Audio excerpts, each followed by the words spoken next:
Tuelekee kaunti namba 31 ambapo wataalamu wa kilimo wanahimiza Wakenya kukumbatia utumizi wa mbolea halisi badala ya mbolea zenye kemikali kama njia moja kuongeza uzalishaji wa chakula chenye lishe na kupunguza hatari za kiafya zinazohusiana na utumiaji wa dawa za wadudu na mbolea zenye kemikali. Katika kujaribu kutimiza lengo hili, chama cha maonyesho ya kilimo nchini ASK kupitia mwenyekiti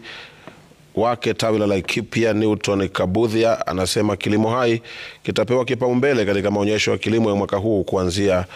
tarehe 22 ya mwezi huu. Hii mwaka tumejiandaa kuonyeshana maonyesho ya ukulima ambaye tunaangazia mbinu mpya ambazo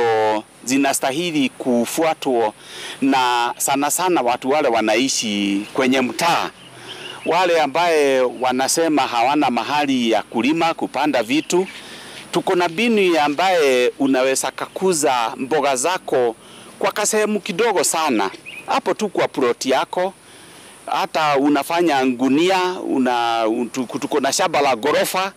ambaye ni gunia, unaweka mchanga, unapata kitunguu, unapanda nyanya, unapanda carrot, unapanda spinach yako, unapanda madharo, na yote inakuwa ni kitu ambaye unaweza kapata, sio lazima sasa uende kwa soko,